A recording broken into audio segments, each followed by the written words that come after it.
And then I'm going to move the window over slightly so that you're centered under my camera. So I look like I'm looking at the camera rather than looking off over here where your image is.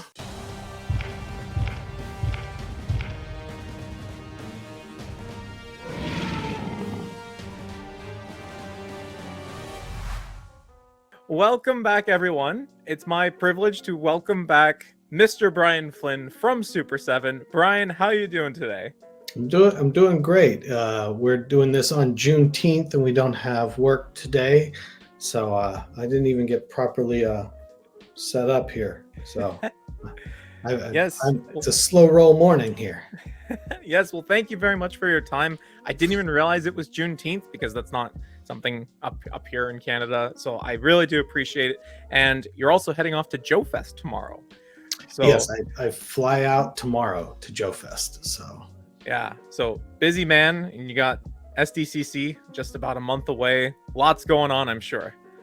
Yeah, there's a lot of last minute scrambling to make sure things are on boats or getting through ports on time and everything else like that. There's always variables outside your control, like how quickly things get through the port, whether it gets stopped for screening or not. Things making it on a boat on time. That's literally all it is. The team has done an amazing job getting everything ready for San Diego. And we haven't even talked or announced anything for San Diego yet. So people have no idea what's coming. So there's a lot going on. I'll just say that. Yeah, there was that darn Canadian website that might have shown some stuff that got taken down rather quickly, but we will wait for official word before discussing anything. Yes. Amazing. Well, I guess one of the big things that's happened since you and I last chatted was the theatrical and I guess home release as well of Godzilla Kong: The New Empire. Yes. And I'm curious to hear from you if you had a chance to watch the movie and what your thoughts might be. I have not seen the new movie yet, and I'm not trying to be that guy that poo-poos it if it doesn't come, if it's domestic Godzilla versus Japanese Godzilla. My daughter really loves those movies, so I've seen them a bunch of times. I have seen bits and pieces of it because she's watched it, but I have not watched it all. So I can't speak to it well enough, and I realize that for some people that would be like, what do you mean? But it's just I have not been as engaged with those movies as I have with some of the others. I surprisingly, was much more engaged with the Monarch show than I expected it to be. But I have not been as engaged with those movies. So I apologize in advance.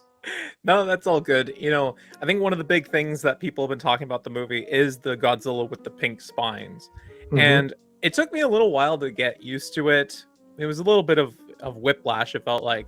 But, seeing the pink Godzilla and then seeing people do recolors online, like, oh, what could it look like with green spines, orange spines, all these different colors. It really made me, I guess, lament the fact that we won't see reaction figures of pink Godzilla because there could be so many funky repaints. Pink Godzilla seems like like something up Super 7's alley. Yeah, and I mean it's not to say that it won't ever happen. It's a different license, it's a different thing, it's controlled by different people, but I think that there's some interesting things going on with the Legendary stuff, and that lends itself well and would be a nice line extension. But there's so much core Toho stuff that hasn't even been touched yet in reactions. We've got a long way to go. Mm-hmm.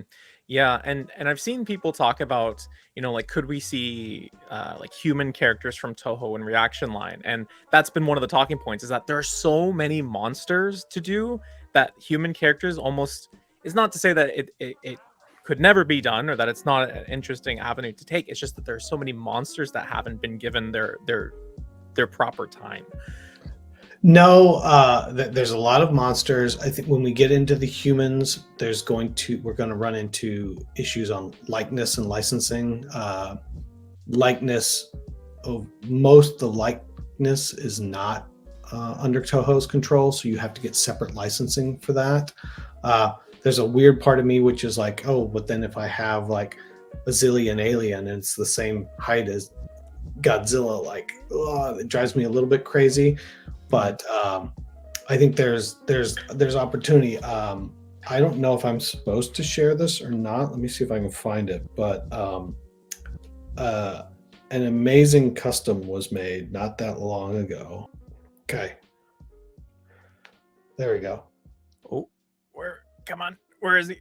Come on. Oh, look at that. That is so cool. How rad is that? That is amazing. Oh my gosh. I don't want to blow up his spot, but I also want to give him his props. So yeah, of course. That was really cool.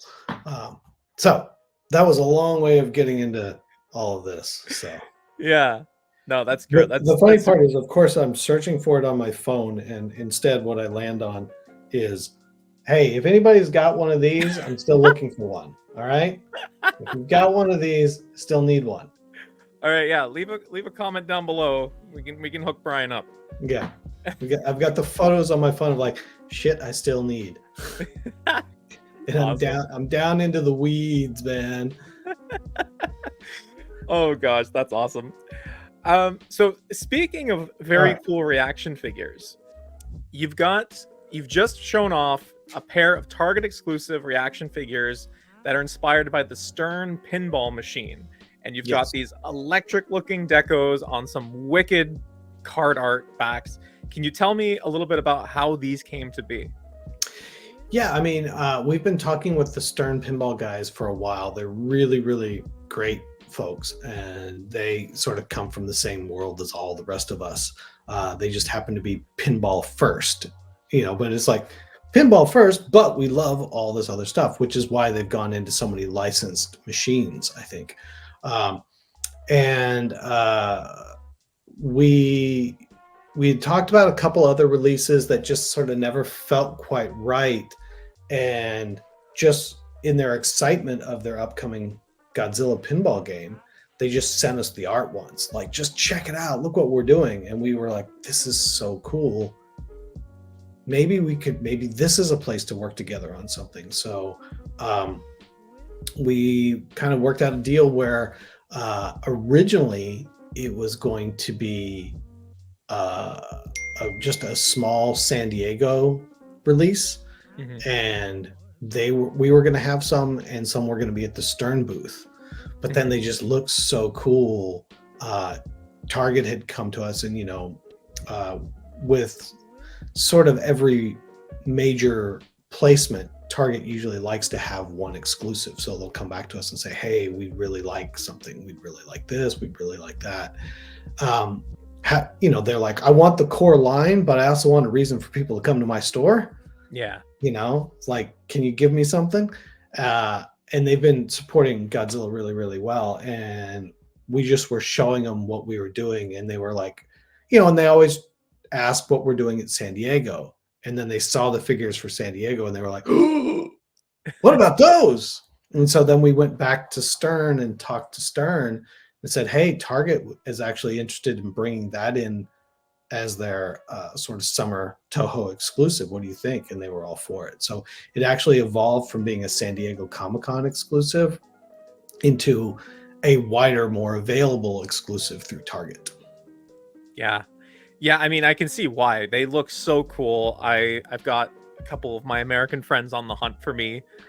They've been surprisingly difficult to find. They should not be difficult to find. It should be the same as finding the Bullmark recolors that we did for Rodan and Gigan. It should be no more difficult to find these than to find those. I don't know if all stores have put them out yet or not, but they are exclusive, yes.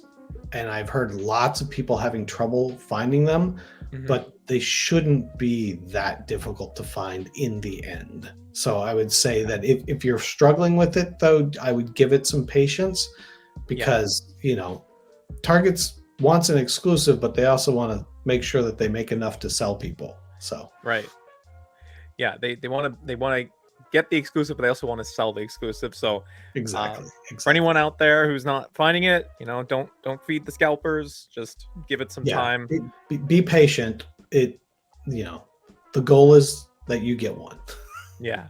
Well, I told my friends in the States that I wanted one of each, but I wanted an extra Godzilla to unpack and be on my desk because it just looks so cool. Yeah, I love the way their illustrations had that purpley magenta tint to Mechagodzilla and how that made it look. I was like, I would have never thought about that. And then, it makes, when you see it, you don't necessarily see the pink. You just see like, oh, metallic Mechagodzilla. But then when you analyze it, you're like, oh, wait, it's kind of a pink metallic. Yeah. That's really cool. Yeah, it's encroaching on a purple variant. And I think last time, Brian, as soon as you do something purple, I'm all in. I'm diving head first. Oh, well, I'm looking forward to grabbing those in hand. And the reaction line in general has just come so far. There are so many Godzilla releases. Like, I have everything on card and box here. And it's just, you guys have come so far with the reaction line in a relatively short period of time. I think yes and no. It's probably been a little longer than we all think, but at the same time, that was, I think, from the beginning, part of what I said is like, I want to make all the monsters, not some of the monsters. I want all the monsters. That was the interesting and compelling part about Godzilla, was the pantheon of monsters, not just, I just want Godzilla, Mothra, King Ghidorah. We're good. Yeah. Kind of big thing. Five. Mechagodzilla. It's like, Mechagodzilla 74 is rad, but like, same thing. I'm like, when are we going to get to Mechagodzilla 75? It needs to say MG2 on the arm and have the alternate chest panel. Yes. How many other people really want that? I don't know. But I'm keenly interested in that and a bunch of the others. So and that's where we get into that sort of dance of like, where do like the apes in Godzilla versus Mechagodzilla come into, the Zillion alien, Miss Namikawa, all that other stuff that gets into this zone that's a little trickier to figure out, at least for us right now. Sure. Yeah, that makes a ton of sense. I think there's so much opportunity here, and there's time to get there, I think. Yeah. Oh yeah, there's time to get there. And we're still very deep in Showa, and then we got to start transitioning into Heisei for reaction. Right. So yeah. Well, actually, speaking about reaction and sort of what the plan for the line is, one of the things that's very hot right now is -1. Like, it's on Netflix now. It's been distributed in Japan. Now, -1 takes place 1947, which you could argue thematically makes sense with the reaction line. And I'm just wondering, from your perspective, is -1 something that you might prioritize in reaction, or is that something that might more naturally come as you approach more modern Godzilla? No, -1 is happening early next year in reaction. We work a year plus out. Yeah. So I don't know the exact month right now, but -1 is happening. I think it's Q2 of 25. So okay. April, May-ish, I believe, is when you'll get -1. It might be a little faster, but roughly in that time frame. Okay, that's very exciting. And I think one of the things that I'm hoping for, I don't know who will get to it, but I really just want like a Takao battleship to go with my -1. And obviously, like, Ultimates doesn't make sense because it would be like this big and it would be like absurdly priced. But something like Reaction, you might be able to like, not Super 7 as in like you guys, but like you might be able to fashion something like a Reaction -1 versus some kind of battleship. That scene is so powerful that I just want it, Yeah. So that's very cool. That's very, very cool. We don't have a battleship on the line plan right now. I don't want to break your heart. It's okay. Doesn't mean that won't ever happen. Right. It's I like making as much stuff as I can. So you never know. You never know if it takes off like gangbusters. We'll see. Yeah, we'll see. So -1, since we last chatted, email notifications I think went out last week that -1 and -color. My camera's frozen. Yeah, I was gonna say I think your camera's frozen, but your voice is just fine. Yeah, okay, that's good to know. Well, I'm just gonna work on this in the background. But -1 and -color Ultimates have both entered production, which is great to see. Yep. And the status checklist page puts them at being delivered to customers direct from Super 7 early September. And I just wanted to gauge from your perspective, does that seem about right? Oh yeah. If I was at the office today, which I'm not, clearly, I would hold up, a sample for you. It looks phenomenal. It looks phenomenal. It's bonkers. It's the same thing. Like when it showed up, I was just like, oh my God. It was crazy. It's really, really good. Really, really, really cool. So yeah, we're moving along very quickly. Like even as that was going, like we knew -1 was gonna work. So we went ahead and started like into tooling before we normally would have. Simply so yeah, let me back up. Like if we're talking about Ultimates, traditionally is like we make sure we go through the selling process, make sure we get to the units that we need to go, then we start the manufacturing process. With -1, like week 1 we already knew we were good, so we jumped right into and we started tooling. So we were a good 6 to 8 weeks ahead of where we might normally be in the process. Yeah, I can't remember if it was Agmon or if it was Nick that you were talking to, but you were mentioning that the sales for -1 were very, very strong. Yes. Easily the most popular Ultimate that we've made to date. Like Ultimate Toho or just Ultimate Toho? Ultimate Toho. Okay. Yeah. Okay, that's very cool. That's awesome. Amazing. Well, hopefully when people start getting those in hand, they'll see how awesome it is. And, there's at least a few other things that could be done with the movie. So hopefully there's an appetite there, but hopefully people enjoy those figures. Yeah, it turned out really, really great. I think people are going to love it. Awesome. So talking about Ultimates a little bit, I think that in a way, Godzilla -1, the Ultimates figure, addresses a lot of points of criticism that earlier figures had in the line. We see a much more articulated tail. I believe the torso is engineered a little bit different. The way that the head sits on the neck is a little bit different than those earlier releases. I've talked to Kyle Wadiga a little bit about the design of these figures, and it's been amazing learning about what you can do with factories and how some of the digital files that you guys receive for -1 had to be altered ever so slightly so that it can actually pull out of a mold, things like that. Yeah. And so like you can see how -1 takes what fans have been saying, what customers have been saying, and says, okay, like here's the response to that.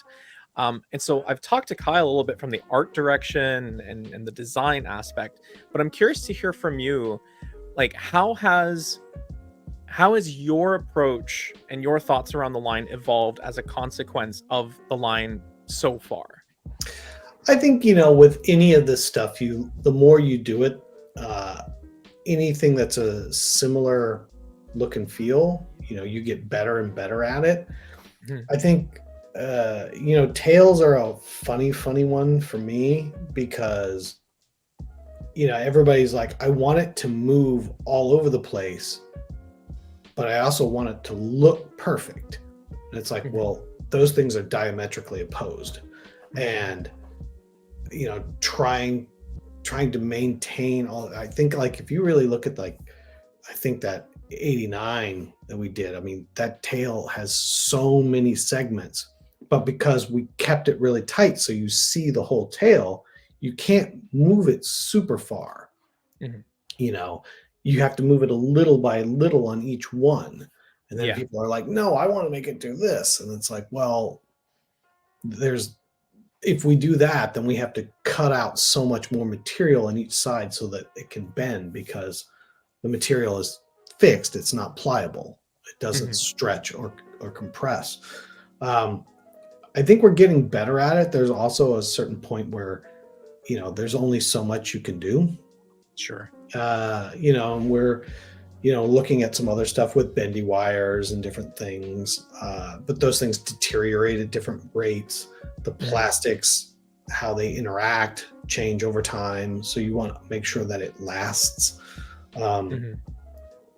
But I really feel like we've gotten to a pretty good space. The funny part to me is that, I sort of look at differently. Like if I think of modern Godzilla, the gold standard to me is still sort of the late 80s to mid 90s Bondi stuff, the 9-inch Bondi, for Mhm. sort of that, where it's like the realism is really there, but and they hide the joints really well. Mhm. Uh, but at the same time, the tails are fixed. Yeah. Like there's one point of articulation on that tail. And there was never a time when I got those figures that I thought, you know what I need? More tail articulation. Right. Um, but that's all sort of neither here nor there. That was also 30 years ago. Mhm. So um, I think where we're really getting to is really good for the line. I think Mhm. it's really going to be fun and interesting. I think there's not I think I know that there's more that we want to do, and I can even look at -1, and there's improvements that I want to make in that figure that are Mhm. probably invisible to 99.9% of the people that will get that figure, because I'm telling you, it's a phenomenal figure, and I Yeah. can still be like, all right, there's in my mind, there's like 3 very specific places I want to be like, we can improve this next time. We can improve this next time. So we'll Sure. continually keep improving, but I still think that, you know, I think those early sculpts are still really, really good. I think it's just a matter of like different people's expectations of what you want to do in it. And, we try to pay attention, we try to listen, we try to address it, and then what's reasonable and what's feasible to execute. Yeah, for sure. Like I've got all of the early sculpts up on my shelf. Like I've got my Biolante choking Godzilla. Like, you know, when I took it out of the box, like it brought me back to holding a vinyl figure when I was a kid. And I Mhm. and I think in a lot of ways that is what you were trying to go for with Ultimates, is like recapturing that magic. Yeah. And so There's definitely a size that we were looking at. I think the tricky part about it is you start to be very much, or in all cases, you're trying to be as accurate as possible. mhm, And when you do that, the tails really start to become uh, something of their own. right. Because it's like, okay, technically he's this tall, but the tail is this long. And it's like, all right, how do you actually even fit that on a shelf? Yeah. How do you manufacture that? How do you put that in a box? How do you do all this other stuff? So I think there's always that thing, like even if I think about the old ones, it's like, especially if you think about the Marathon and Bullmark sculpt, I mean, the tail is this long, but you still Yeah. know it's Godzilla. The Shogun Godzilla, I mean, Yep. might as well be a Manx cat, you Yeah. know? Shogun, he's got a little stumpy tail. Like, Yeah, I mean, that's it for the tail. But if you're trying to be like, no, this is accurate to the movie, the figure's this tall, but the tail is that long, there's 3 times the tail as the figure kind of thing. So yeah. I think there's to a certain point where it's taking those willing distortions on some of that, where it's like, okay, Mhm. maybe we pull this in a little bit to do this to make this figure really feel like that. I'm not saying we've done that really, but I think that there's definitely some times to do that. Yeah, for sure. For sure. Um, Thinking about the Ultimates line, there's actually more outstanding than I initially would have thought. Like, because the initial thought was, it's been a while since we've seen Wave 5, but we've got Wave 4 waiting to land. We've got -1, minus color, and then we've got the Shogun burning Godzilla, all coming within the next like 3 months or so. So there's actually Mhm. quite a bit coming. Um, and like just thinking about the way the Godzilla community can be, in my head, it almost makes sense that you would wait for -1 to land and see how people feel with it, to, like, see the new, articulation schemes and the design before putting out Wave 5, or at the very least, waiting for some of this stuff to start landing before you ask people for more money. So, is that kind of where you're at with? Where we're at is, one, we need to deliver, but two, really starting to, I think if you've, I'm granted most of these people are Godzilla people, so they haven't watched my other interviews, is really, people are just so overwhelmed with pre-orders. It's like, what happens if this moves from being a pre-order to being in stock? It's a much more difficult process in that you have to basically, do your research, talk to your customers, but kind of guess how many to make. You can make too few, and then everybody gets angry, and the secondary market goes up. You can make too many, and everybody gets angry because the secondary market goes down. Yes. And then somebody puts it on sale. But we're really trying to look at a bunch of the Ultimates lines as what do they really look like if they become more of an in-stock item rather than a pre-order item. So that's sort of where the next wave of Godzilla is sitting. It's already done. It's been done for quite some time. But we're, the sales team, if you will. I say if you will, why should I say if you will? The sales team, we have them. They're really trying to work out what's the best way to bring it to market. Is it going to make more sense to put it on pre-order in a couple months? Or do we wait and not talk about it for another 9 months and have it in stock? Sure. And here it comes. So that's what they were actually here last week working through all that. So I don't know exactly where that landed, but I know that that's happening. Okay. Yeah, the in-stock model is something that when you first brought it up, again, it might have been Nick, might have been Agmon, like that to me was a very refreshing idea, because we're currently living in a time of pre-orders all over the place. Last month, Haya Toys showed off Heisei King Ghidorah, looks great, $100, awesome. I'm there with you. ETA Q2 2025. Right. It's just deflating. It's just deflating. Like, all my dopamine is gone now. Well, I think what happens regardless of that is, even if I go to my partners, and say, all right, we need to get you to, give us your rough estimates on what you think you're going to be buying for the next wave of Godzilla Ultimates, and they're going to come out, say it's Q2 25, and just use the same nomenclature. Sure. The reality is most of them are going to be like, you can pre-book it now. Yeah. But the reality is what we're doing right now is, if you don't order it in that first month, we do not make it. Right. So, I make to order, not a piece more, not a piece less.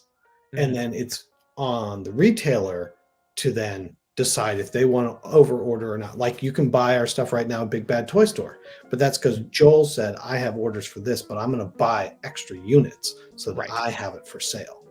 And I'm the only place you can go get it, because Super 7's not going to have it. Well, if we go to an in-stock model, you can come to Super 7 and buy it. So it's sort of a game. So I'm sure there's people out there who be like, this isn't hard to get. You can still buy it at Big Bad. Well, you can still buy it at Big Bad because Joe purposely bought them so you could buy it from Big Bad. Yes. So that you couldn't go, because there are other sites that are sold out. And if you want Destroya, you got to go to Joel. And he knows that. Yeah, Destroyer is an interesting one, because the Entertainment Earth and Big Bad Toy Store both just put up pre-orders for a restock of Destroyer. This is a perfect example. This is great. We're going to use this as a working example. Destroyer, awesome. We'll use a round number here. 1,000 people ordered it on pre-order, and that's what we ordered. Those guys said, all right, this is how many pre-orders. I put it up. Destroyer sold out for everybody. Yeah. Nobody can get it. Okay, well, now if I can go back and in the old model, we would never be able to offer you more Destroyers. Yeah. It's done. Yeah. And no one's going to get it. And secondary market's going to be expensive. And I just want to have a Destroyer. I want to collect the line, but I don't want to have to go pay $250 for some reseller to get it. Mm-hmm. Had we been in an in-stock model rather than a pre-order model, we can always go back to make more. We can also or we would have brought additional inventory to keep selling for 6 months, 9 months, 12 months. So in a case like this, as we go back and forth, and this is part of the discussions I know that they were having, if we turn this back into a Destroyer in stock, if we look at Ultimates now as in stock versus pre-order, mm-hmm. what would happen? Oh, I can turn on Destroyer, make another production run, and everybody can get it. So I apologize where I'm a little fractured. Like I'm literally planning 2026 right now. So when somebody goes, oh, like if it's coming like next week, I know because I'll get a sample in the mail, but I forget when things landed.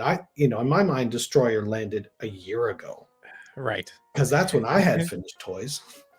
So So back to the same point is, I know the sales team is saying, hey, should we come back on Ultimates and see what it was? And I think because we're in the position now where we can make that change, like what would happen if we shifted the Ultimates model to in stock for Toho?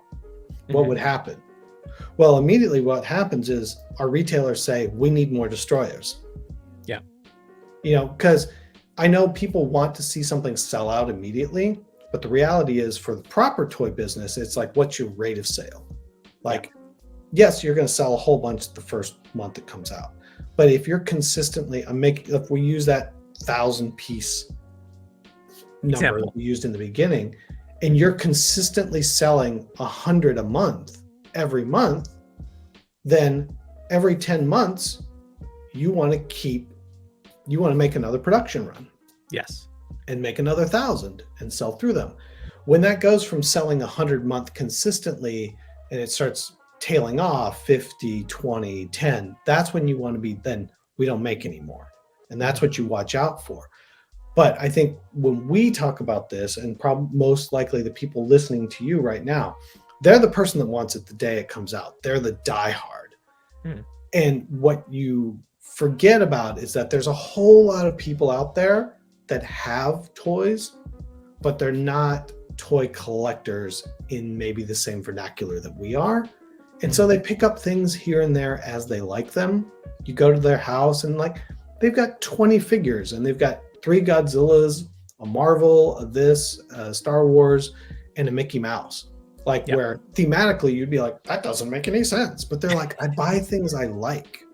Yeah. Or I discover the line later. I couldn't get into it then. There's a certain part of that where it's like there is some evergreen to it. So in a case like Destroyer is a perfect example. Like I think that and not putting words in your mouth, like I think that figure's fucking amazing. Hey, those are my words. I'll take them. Yeah, it's crazy. And it's the same thing. It's like, oh, well, should we penalize everybody else that isn't the person that bought it that week or not?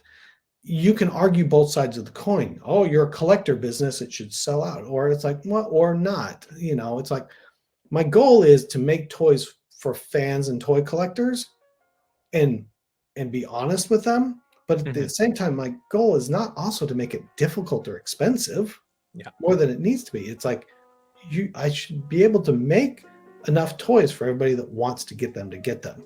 And so what we really have seen over the last 12, 18 months especially, is just pre-order fatigue, monetary fatigue, overspending has made it to where pre-orders have really come down. So now we know we're making artificially low quantities. I know that we're not making enough of something for the demand that's out there. So then are we delivering it to the customer in the wrong way? And that's where we're really talking about what's in stock. So back to that. So, and I apologize for all the back and forth mentally there as I make all the hurdles, is that I believe literally what happened in this last week meeting is they were like, what would what would Ultimates look like if we switched it to an in-stock model? Mhm. And I think they decided that that was a more correct place. It doesn't mean that all figures will be. There's still going to be some pre-orders, Mhm. but they were like, all right, well, let's look back at what we've delivered so far. Have we left, appetite or consumer demand on the table? Mhm. Not in a maximized sales way, but also just to service the fans of the line. Oh, so when you say both Entertainment Earth and Big Bad have turned on Destroyer pre-orders again, I think it is exactly that. Is like, hey, if they get enough orders, let's turn Destroyer back on. Let's make another run. Yeah. And just to add on to what you were mentioning about like the people who watch my channel, like I've talked about, there were two different things I talked about. One was that you need those casual customers. Like any line needs that casual customer who just walks by and just says, that's a cool Godzilla figure, like I'll pick it up, right? Or that's a cool Baragon on the Target shelf, I'm gonna pick up Baragon. But also the idea that like, there's nothing wrong with opportunity, right? Like when you see these companies reissuing these figures, it's not because they're just deciding to spend a bunch of money to make figures that nobody wants. It's because they're reading the crowd, and the crowd is saying, hey, we missed out, or we came into this hobby or this fandom later than when these figures were initially being put out there. So that's amazing, right? It's amazing to see Destroyer come up, especially because he's a more expensive figure. So it tells you there's a little bit of confidence, right, that there's a demand for a more expensive figure. Yeah, it's definitely, but it's also one of those things where if you're talking about, at least in my opinion, if you're talking about Heisei era kaiju, it's like Destroyer is right there. It's like, he may be the best, Yeah, he's the final boss, right? Huh? Yeah, he's the final boss of that era.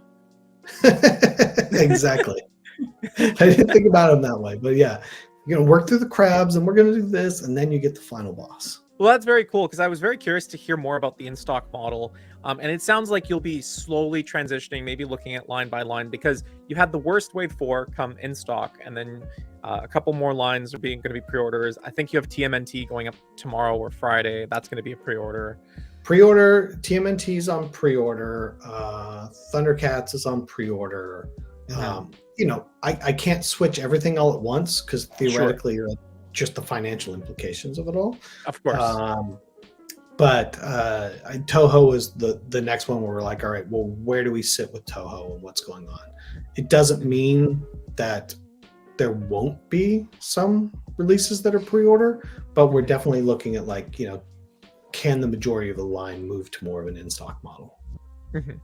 Cool. Well, I'm very, very excited to get -1 and minus color in hand. Space Godzilla Mogera, very excited to get those in hand. And then Space Godzilla's rad. He's so cool. I've got the wackiest, same thing. I wish if I was at the office right now, I would pull this test shot off the shelf, the first test shot that we have. Yeah. All the colors it's like clear purple, blue, white, pink, and green. Like, makes no sense. So cool.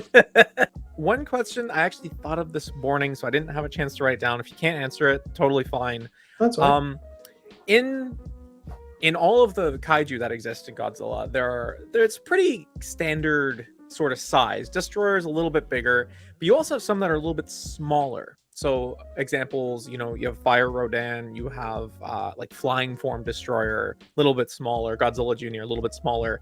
And one of the discussions I've been having with folks is, if and when you were to get to some of those characters that are smaller, do you think that you would get them, try to get them closer to that standard Ultimates price point of $55, or do you think you would leverage the opportunity at the $85 price point to really put in as much as you can and really like make it a good value proposition at the $85 mark?